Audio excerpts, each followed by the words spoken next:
ছাত্ৰ ছাত্ৰীসকল আমি ৰাসায়নিক বিক্ৰিয়া আৰু ইয়াৰ সমীকৰণৰ বিষয়ে আলোচনা কৰি আছিলো এইটো চেপ্টাৰৰ 4টা টপিকস আছিলে পদাৰ্থৰ অৱস্থাৰ পৰা আৰম্ভ কৰি চৰ্বি দুৰ্গন্ধিতা বা ৰেচিডিটি লৈকে ইয়াৰ মাজত বহু ষ্টুডেণ্টৰ পৰা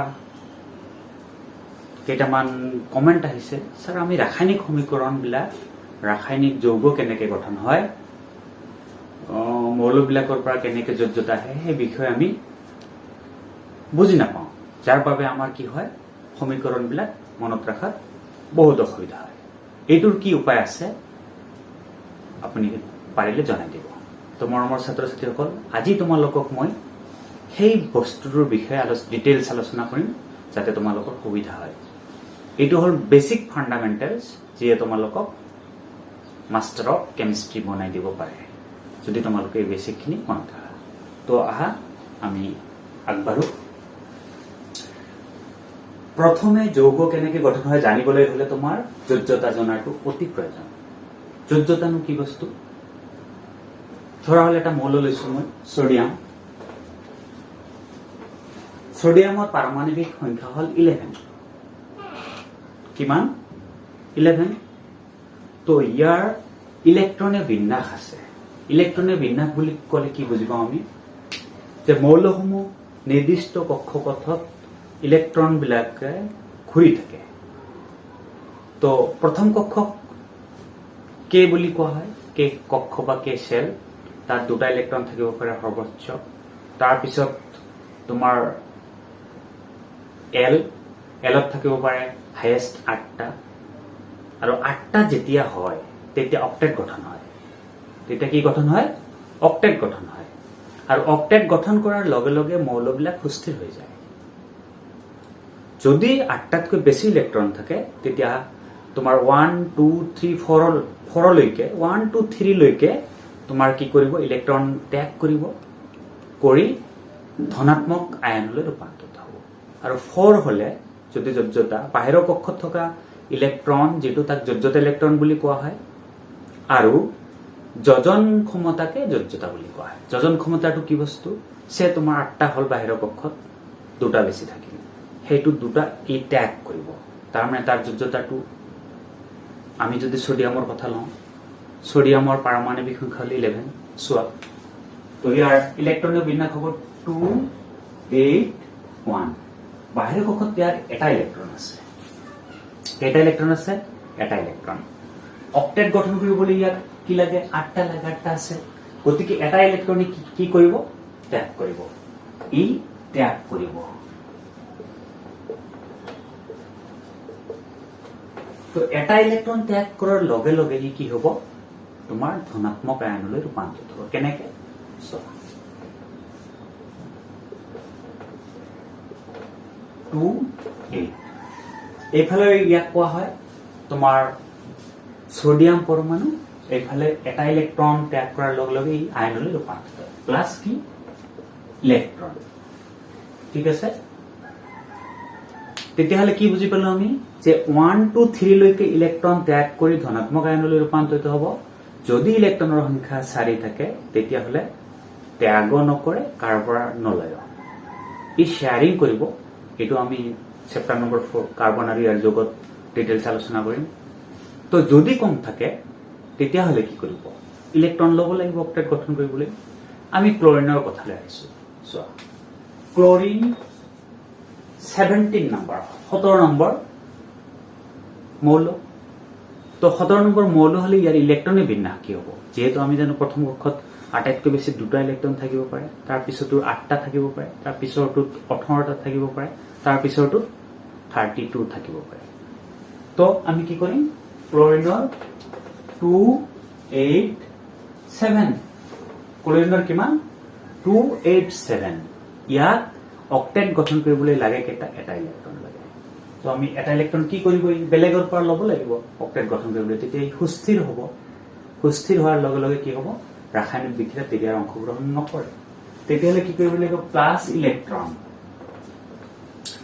লোৱাৰ লগে লগে কি হ'ব ক্লোৰাইড আয়নলৈ ৰূপান্তৰিত হ'ব কি আয়নলৈ ৰূপান্তৰিত হ'ব ক্লোৰাইড আয়নলৈ ৰূপান্তৰিত হ'ব ক্লোৰাইড আয়ন হলে ইয়াৰ ইলেক্ট্ৰনৰ বিন্যাস হ'ব 288 এটা ইলেক্ট্ৰন লৈ লল এতিয়া চোৱা এইখিনি হল আমাৰ যোজ্যতাৰ কথা তেতিয়াহলে এটা ইলেক্ট্ৰন লোৱাৰ কাৰণে ক্লোৰিনৰ যোজ্যতা হ'ব 1 সোডিয়াম এটা ইলেক্ট্ৰন ত্যাগ কৰাৰ কাৰণে যোজ্যতা হ'ব 1 সৰি তো আমি যদি ম্যাগনেসিয়ামলৈ আহো ম্যাগনেসিয়ামৰ চোৱা 282 কাৰণ ইয়াৰ পাৰমাণৱিক সংখ্যা হল কিমান 12 তেতিয়াহলে বাহিৰৰ পক্ষ দুটা আছে ইয়াৰ দুটাৰ দৰকাৰ নাই অক্টেট হ'বলৈ এই আঠটাই যথেষ্ট তো দুটা ত্যাগ কৰিব গতিকে ম্যাগনেসিয়ামৰ যোজ্যতা হ'ব কিমান যোজ্যতা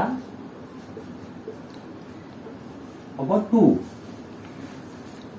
এতিয়া চোৱা এইবিলাক আমি যদি অক্সিজেনলৈ আহো অক্সিজেনটো কিমান 8 নম্বৰ পাৰমাণৱিক সংখ্যাৰ এটা মৌল ইয়াৰ ইলেক্ট্ৰনৰ বিন্যাস কি হ'ব প্ৰথম কক্ষত থাকিব দুটা পিছৰ কক্ষত থাকিব 6টা ইয়াক কেইটা ইলেক্ট্ৰন লাগে প্লাস দুটা ইলেক্ট্ৰন লাগে ইয়াক দুটা ইলেক্ট্ৰন প্লাস কৰাৰ লগে লগে ই কি হ'ব অক্সাইডলৈ ৰূপান্তৰিত হ'ব 2 - 2 ইয়াত এটা বস্তু লক্ষ্য কৰা যেহেতু দুটা ইলেক্ট্ৰন লৈছে এখানে ইয়াত 2 - যোজ্যতা হ'ব 2 তেতিয়াহলে যদি 7টা থাকে বাহিৰৰ পক্ষত এটা লব যোজ্যতা হ'ব 1 দুটা ললে যোজ্যতা হ'ব 2 তিনিটা ললে যোজ্যতা হ'ব 3 আৰু যদি 8টা থাকে তেতিয়া যোজ্যতা হ'ব 0 আমি নিয়নৰ কথা লৈ আহো নিয়ন চোৱা ইয়াৰ হল 10 নম্বৰ মৌল 10 তো 28 নিয়নৰ বহিৰ্তম কক্ষত কেইটা ইলেক্ট্ৰন আছে ইলেক্ট্ৰন আছে 8টা তো ইয়াক এটা নালাগে এটা দিবও নালাগে কাকো কাৰো পৰা এটা বা লবও নালাগে তো ইয়াৰ 8 তেতিয়াহলে যোজ্যতা হ'ব কিমান 0 ইয়াৰ যোজ্যতা নিয়নৰ যোজ্যতা 0 তেতিয়াহলে তোমালোকে যোজ্যতাৰ বিষয়ে বুজি পালা যোজন শক্তিকে যোজ্যতা বুলি কোৱা হয় অৰ্থাৎ বাহিৰৰ পক্ষত যিকেইটা ইলেক্ট্ৰনৰ প্ৰয়োজন হয় অক্টেট গঠন কৰিবলৈ সেই পৰিমাণটোকে বা সেই ইলেক্ট্ৰনৰ সংখ্যাকে যোজ্যতা বুলি কোৱা হয় এতিয়া আহা যৌগ কেনেকৈ গঠন কৰিব পাৰি আমি যোজ্যতা শিকিবই লাগিব তোমাৰ ইয়াত দুই প্ৰকাৰৰ মূলক আছে এটা কোৱা হয় ক্ষাৰকীয় মূলক বা বিদ্যুৎ ধনাত্মক মূলক যিবিলাকে ধনাত্মক আয়ন গঠন কৰে সেইবিলাকক বিদ্যুৎ ধনাত্মক বা ক্ষাৰকীয় মূলক বুলি কোৱা হয় আৰু যিবিলাকে ইলেক্ট্ৰন গ্ৰহণ কৰি ঋণাত্মক আয়ন গঠন কৰে সেইবিলাকক আম্লিক মূলক বা বিদ্যুৎ ঋণাত্মক মূলক বুলি কোৱা হয় এতিয়া আমি কেনেকে যৌগ গঠন কৰিব পাৰো তাৰ বিষয়ে আলোচনা কৰো ঠিক আছে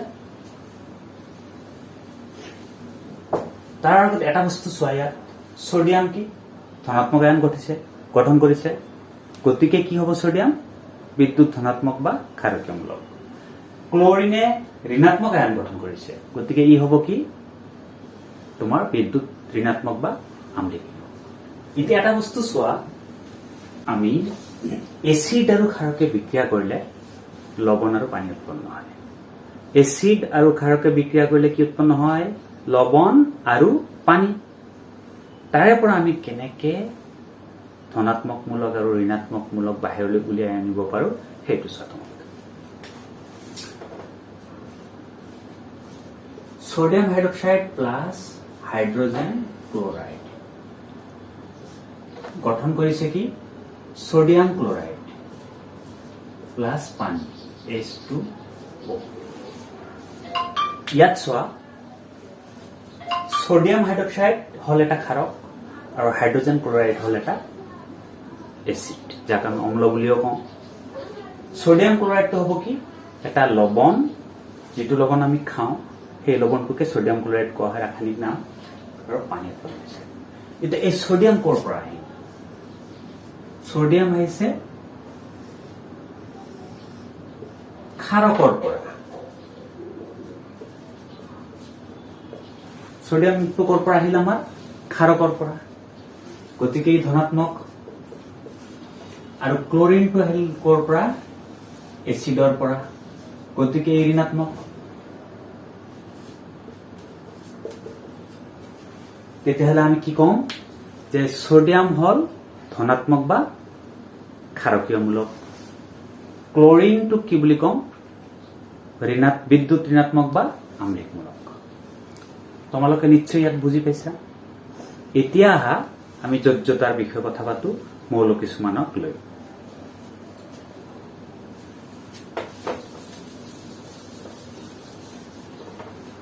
তো তোমালোকক মই কেইটামান নাম দিছো। এইটো হল ক্ষাৰকীয় মূলক, ক্ষাৰকীয় মূলক বা বিদ্যুৎ ধনাত্মক মূলক।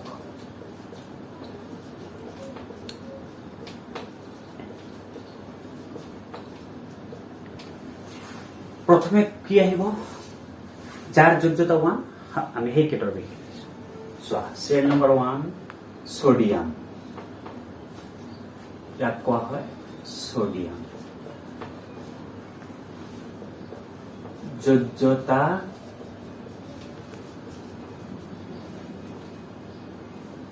এইটো হল চিহ্ন, নাম, যোজ্যতা হব 1। তাৰপিছত নাম্বাৰ 2 পটাছিয়াম, কে, পটাছিয়াম, ইয়াৰ যোজ্যতা 1।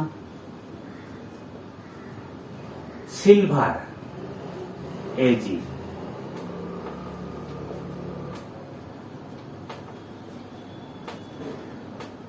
যোজ্যতা 1।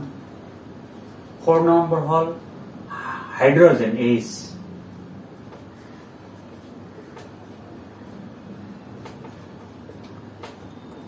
যোজ্যতা 1।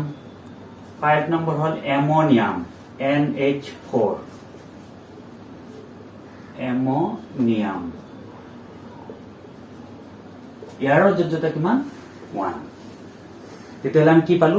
ইয়াত 5টা আমি মৌল ললো যাৰ যোজ্যতা 1, সোডিয়াম, পটাছিয়াম, সিলভাৰ, হাইড্ৰোজেন আৰু এমোনিয়াম। এতিয়া যিবিলাক ইম্পৰ্টেণ্ট মই সেইবিলাকৰ বিষয়ে আলোচনা কৰি আছো। 2 যোজ্যতা থকা কেইটামান মৌল যিবিলাক আমাক নেকি লাগিব এই চেপ্টাৰ বিলাকত। 6 নম্বৰত তোমাৰ বেৰেলিয়াম, BE, বেৰেলিয়াম, যোজ্যতা 2। Mg, মেগনেছিয়াম,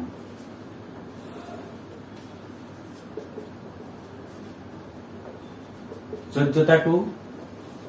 8 নম্বৰত কেলছিয়াম,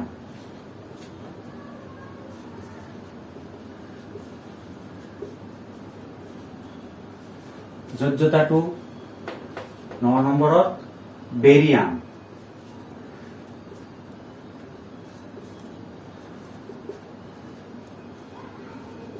যোজ্যতা 2।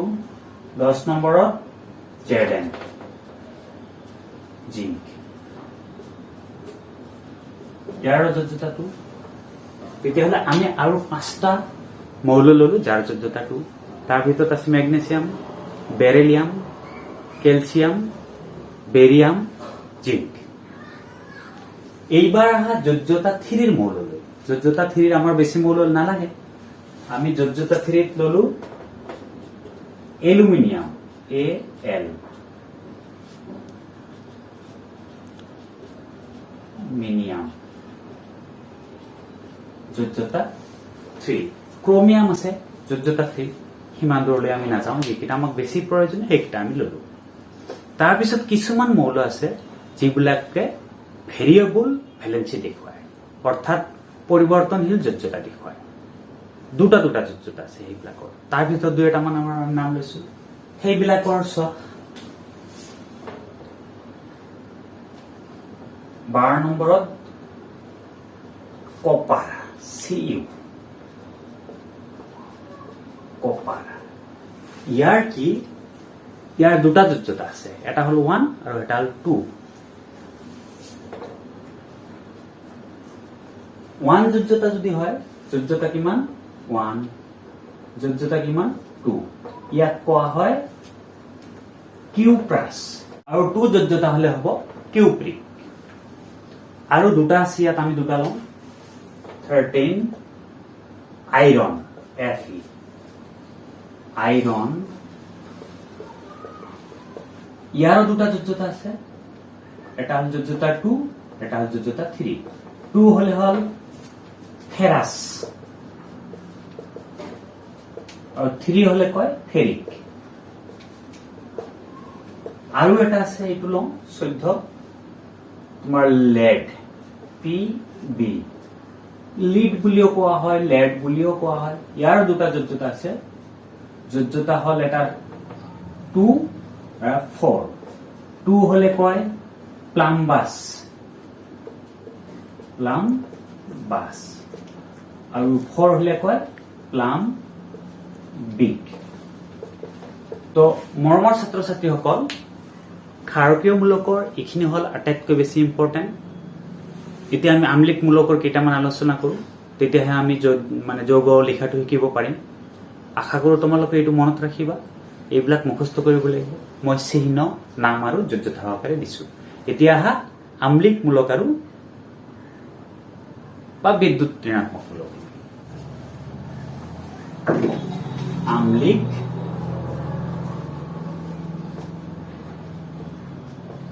মূলক বা বিদ্যুৎ ঋণাত্মক মূলক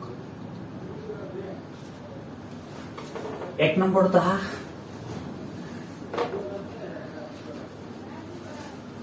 আমি ক্লোৰিন বুলি কওঁ কিন্তু যেতিয়া এই বিদ্যুৎ ঋণাত্মক আয়ন গঠন কৰিব তেতিয়া ইয়াক কোৱা হ'ব ক্লোরাইড চিহ্ন Cl ক্লোরাইড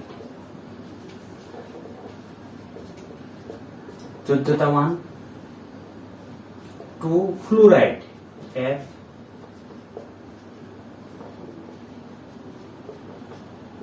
যোজ্যতা 1 hydride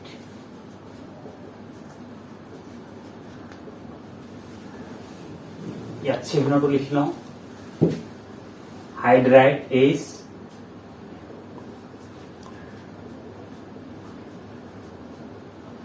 যোজ্যতা 1 oxide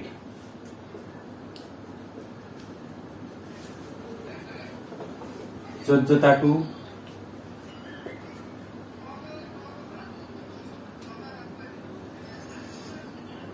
carbonate CO3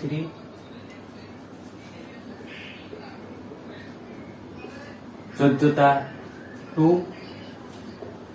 sulphate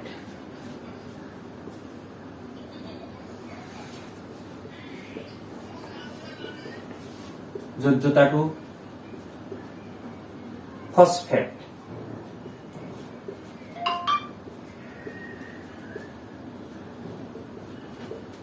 যোজ্যতা 3 nitrate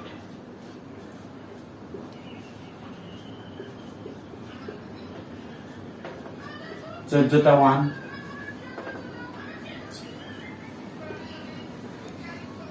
sulphide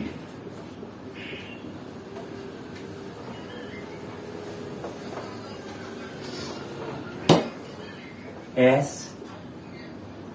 sulphide যোজ্যতা 2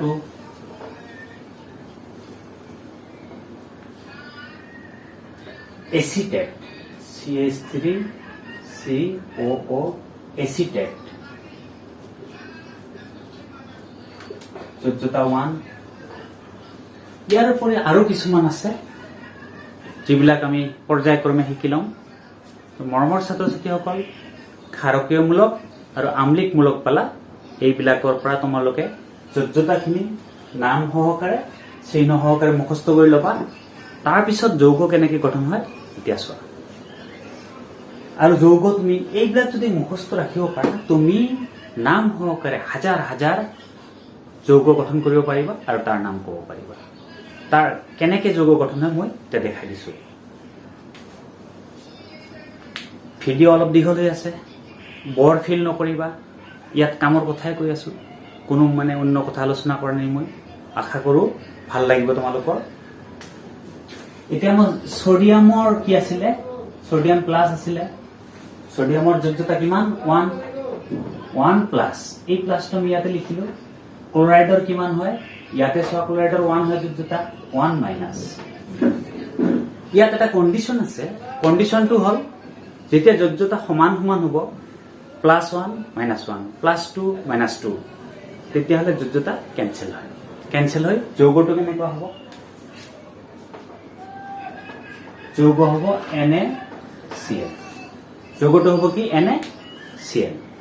তাৰ পিছত চোৱা যদি অন্য হয় সোডিয়াম ললো আমি, সোডিয়ামৰ 1+, অক্সাইড লৈছো আমি 2-, তেতিয়া কিন্তু কি হ'ব? ক্ৰছ অভাৰ হ'ব। তোমাৰ কেনেকুৱা ক্ৰছ অভাৰ? এই সোডিয়ামৰ যোজ্যতা ক'ত যাব? অক্সাইডৰ কাষত বহিব তলফালে, আৰু অক্সাইডৰ যোজ্যতা ক'ত বহিব? সোডিয়ামৰ কাষত বহিব। তো তেতিয়াহ'লে তোমাৰ কি হ'ব? Sodium oxide. কি অক্সাইড? Sodium oxide. চোৱা এই 2 কাৰ যোজ্যতা? 2 হ'ল অক্সাইডৰ যোজ্যতা, আৰু 1 কাৰ যোজ্যতা? সোডিয়ামৰ যোজ্যতা। ইয়াত কোনো লিখিবলগীয়া একো বস্তু নাই। এতিয়া মেগনেছিয়াম লোৱা, মেগনেছিয়াম যোজ্যতা হ'ল 2+, কাৰ্বনেট লোৱা 2-, তেতিয়াহ'লে আমি কি কৰিম? যে +2 -2 ইকুৱেল আছে, কেঞ্চেলেশ্যন।